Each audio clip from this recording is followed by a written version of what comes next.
qui traitent négligemment leur vie et celles qui accordent de la valeur à la leur. Ce que tu feras de ta nouvelle liberté dépendra de ce que tu deviendras. L'université a produit des hommes et des femmes de grandeur. Cependant, des vies potentielles de jeunes hommes et de jeunes femmes y ont été réunies. Peut-être es-tu venu à l'université avec une grande passion pour réussir et t'engager dans le voyage pour une meilleure vie. Peut-être à l'opposé, tu n'avais aucune passion dans ton cœur lorsque tu entrais à l'université. Quels que fuient tes désirs, nous sommes sûrs que tu n'es pas venu à l'université avec l'intention d'échouer. Tu n'y es pas venu avec l'intention de ruiner ta vie moralement et contacter des maladies à travers des comportements désordonnés. Tu n'y es pas venu pour devenir un drogué, un ivrogne, une avorteuse, suite à de multiples grossesses indésirées. Notre désir pour toi, c'est que tu puisses avoir un séjour utile, orienté vers un but réussi et accompli à l'université. Quelle que soit la durée de ta formation à l'université, notre plus grand désir pour toi est que tu puisses un jour pouvoir regarder en arrière et être excité de ce que tu as fait les meilleurs choix pendant que tu étais à l'université. Parmi tout ce que tu pourras acquérir à l'université, acquiert la sagesse. La parole de Dieu déclare, acquiert la sagesse, acquiert l'intelligence, n'oublie pas les paroles de ma bouche et ne t'en détourne pas, ne l'abandonne pas et elle te gardera. Aime-la et elle te protégera. Voici le commandement de la sagesse. Acquiert la sagesse avec tout ce que tu possèdes. Acquiert l'intelligence. Proverbe chapitre 4, versets 5 à 7. La parole de Dieu nous dit également comment acquérir cette sagesse. La crainte de l'Éternel est le commencement de la sagesse, mais les insensés méprisent la sagesse et l'instruction. Proverbe chapitre 1, verset 7. La sagesse, c'est la crainte de l'Éternel. Dieu a de grands plans pour ta vie. Il dit dans Jérémie chapitre 29, verset 11. Car moi je connais les projets que j'ai conçus en votre faveur, déclare l'Éternel. Ce sont des projets de paix et non de malheur, afin de vous assurer un avenir plein d'espérance. Oui, Dieu t'a amené à l'université pour te donner un avenir et de l'espérance. C'est exactement les grands plans de Dieu pour ta vie que Satan désire détruire. Satan y est engagé, non seulement à te faire échouer, mais aussi à détruire ta vie.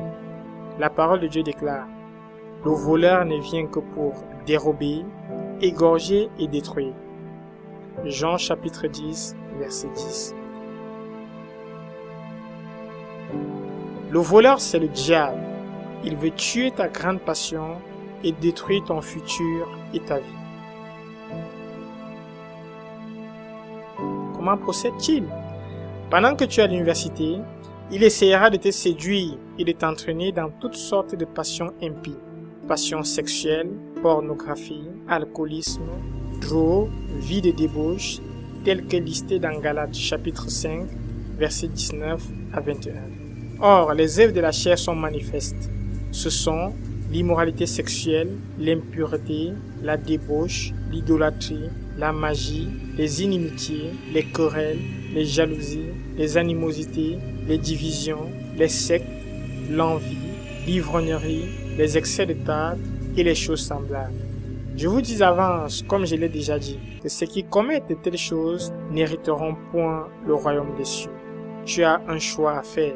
Celui de coopérer avec Satan pour te détruire au travers de tes voies pécheresses, ou de te donner au Seigneur Jésus et de marcher dans la crainte de Dieu, afin qu'il prenne le contrôle total de ta vie tout au long de ton séjour à l'université. Quel que soit le choix que tu feras, une chose demeure certaine, c'est que tu en récolteras les conséquences. La parole de Dieu déclare, ne vous y trompez pas, on ne se moque pas de Dieu. Ce qu'un homme aura sémé, il le moissonnera aussi. Celui qui sème pour sa chair, moissonnera de la chair la corruption. Mais celui qui sème pour l'esprit, moissonnera de l'esprit la vie éternelle. Galates chapitre 6, versets 7 à 8. Toutefois, nous te recommandons de vivre ta vie de manière à plaire à Dieu et à l'Esprit Saint, et il accomplira pleinement ses plans éternels pour ta vie. Prête l'oreille à ce que l'un des hommes les plus sages qui ait jamais vécu a dit. Écoutons la fin du discours. Crains Dieu et observe tous ses commandements. C'est ce que doit faire tout homme. Car Dieu amènera toute œuvre en jugement au sujet de tout ce qui est caché, soit en bien, soit en mal. Ecclésiaste chapitre 12, versets 13 à 14. Tu pourrais te demander comment tu pourrais réellement te donner pour craindre Dieu. Tu ne peux le faire de toi-même. La désobéissance d'Adam a introduit le péché dans le monde et tous les hommes sont devenus pécheurs. C'est pourquoi la Bible déclare « Car tous ont péché et sont privés de la gloire de Dieu ». Romains chapitre 3, verset 23. Seul le Seigneur Jésus peut te sortir de ta vie de pécheur et te donner la puissance pour vivre en le craignant et lui étant agréable. L'apôtre Paul reconnaît également que seul Dieu peut nous donner la puissance pour nous sortir du péché. Romains chapitre 7, verset 24